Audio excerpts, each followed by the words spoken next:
جو کہتے ہیں دعائیں قبول نہیں ہوئیں تو سنیں، قبولیت صرف یہ تو نہیں جو مانگا جائے وہ مل جائے، قبولیت یہ بھی ہے کہ آپ پر آئی بلائیں ٹال دی جاتی ہیں، قبولیت یہ بھی ہے کہ آپ کو بہترین سے نواز دیا جاتا ہے، قبولیت یہ بھی ہے کہ آخرت میں اپنی دعا کا اجر دیکھ کر حیران رہ جائیں۔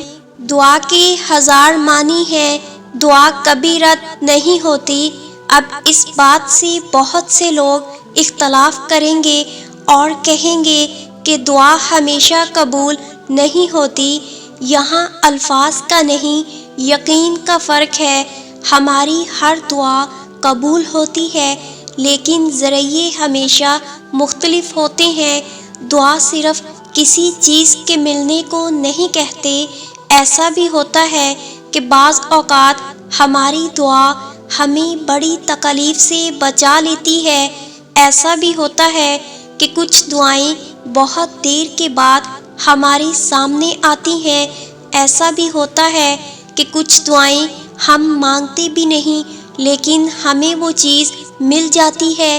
جانتے ہو، اللہ کبھی ہماری دعائیں رد نہیں کرتا، بس اسے کچھ دعائیں اتنی پیاری لگتی ہیں، اتنی پسند آ جاتی ہیں کہ وہ انہیں اپنے پاس سنبھال کر رکھ لیتا ہے۔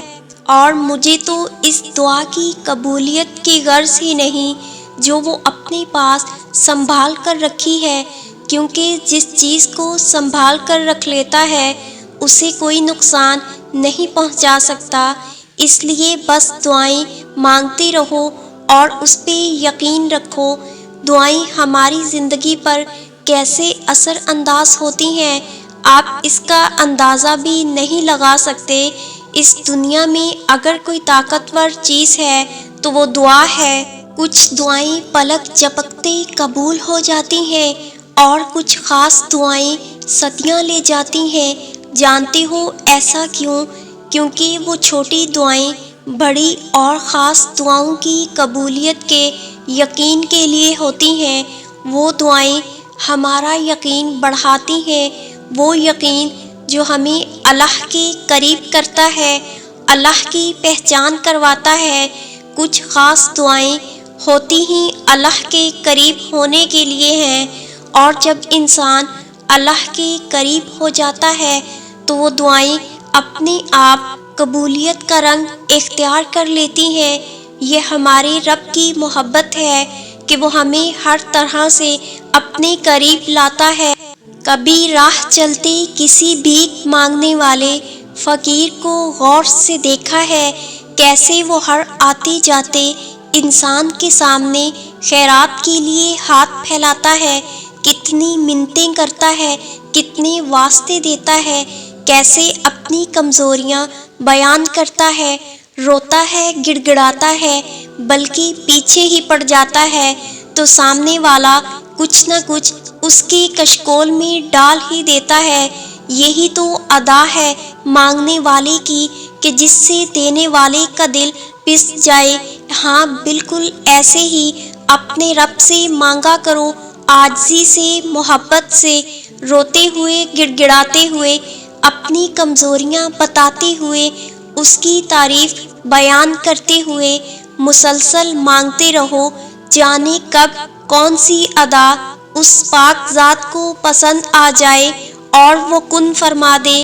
جو اللہ رب العزت نے تمہارے لیے لکھ دیا ہے اسے کائنات کی کوئی بھی چیز تم تک پہنچنے سے نہیں روک سکتی، اور جو تمہارے نصیب کا حصہ نہیں اس کو تمہاری دعاؤں کے علاوہ کائنات کی کوئی بھی چیز تم تک واپس نہیں لا سکتی۔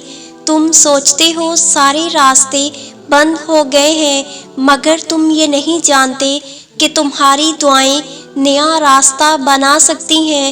سنو، جو رہتا ہی دل میں ہے اس سے اس دل کا پردہ کیسا؟ تو پھر اس سے مانگو جو بھی چاہیے، اس کے لیے اسے مناؤ۔ اگر وہ تمہیں اس مقام پر لے آیا ہے جہاں تم بے بسی سے جولی پھیلائے اس کے روبرو کھڑے ہو، تو یقین رکھو کہ اس نے اس جھولی کو تمہاری چاہت سے بھرنے کا ارادہ باندھ رکھا ہے۔ تمہاری ایک دعا تمہیں کہاں سے کہاں لے جا سکتی ہے۔ اگر تمہیں اس بات کا ذرا سا بھی اندازہ ہو جائے تو تم اپنی کوئی بھی سانس دعا سے خالی نہ جانے دو۔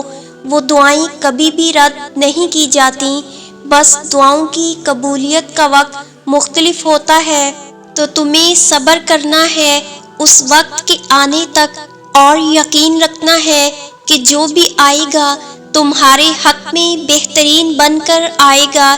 اس انتظار کا پھل کبھی تمہیں مایوس نہیں کرے گا جو تم نے اللہ رب العزت کی رضا کے لیے کیا، اور تمہیں کبھی بھی ان فیصلوں پر پچھتانا نہیں پڑے گا جنہیں تم نے اللہ رب العزت کے حوالے کر دیا۔ تمہاری آہیں، تمہاری سسکیاں کبھی خالی نہیں جائیں گی۔ یہ حالات مشکل ہیں، مگر اللہ رب العزت کی مدد ہمیشہ تمہارے ساتھ ہے۔ تم اکیلے نہیں ہو، وہ تمہیں چاروں طرف سے گھیرے ہوئے ہے۔ وہ تمہیں وہاں سے عطا کرے گا جہاں سے تم نے کبھی گمان بھی نہیں کیا ہوگا۔ وہ تمہاری دعاؤں کی جواب یوں دے گا کہ تم مطمئن ہو جاؤ گے۔ دعا کی قبولیت کی ایک علامت یہ بھی ہے کہ وہ دعائیں آپ کو بدلنا شروع کر دیں۔ اگر وہ دعائیں دعاؤں کے آنسوؤں کی سسکیاں دل کو گلا رہی ہیں، رونا سکھا رہی ہیں، سجدے کروا رہی ہیں، گناہوں سے بچا رہی ہیں، تو یاد رکھیں وہ اللہ سے ملا رہی ہیں۔ وہ دعائیں نصیب سونے کا بنا رہی ہیں۔ وہ دعائیں صرف قبول نہیں ہو رہی، وہ آپ کو قبول کروا رہی ہیں۔ دعائیں جب آنسوؤں اور سسکیوں کا روپ دھار لیتی ہیں نا، تب عرش سے قبولیت کا تحفہ لے کر ہی لوٹتی ہیں۔ یا اللہ، مجھ سے جڑے تمام رشتوں کو خیر و عافیت والی زندگی عطا فرما۔ مجھ سے جڑے تمام رشتوں کے رزق، روزی، کاروبار میں برکت عطا فرما۔ مجھ سے جڑے تمام رشتوں کو بیماریوں، پریشانیوں سے محفوظ فرما۔ مجھ سے جڑے تمام رشتوں کو حسد، نظر بد اور ہر شر سے محفوظ فرما۔ یہ دعا میرے اور تمام سننے والے، پڑھنے والوں کے حق میں قبول و منظور فرما۔ آمین ثم آمین یا رب العالمین۔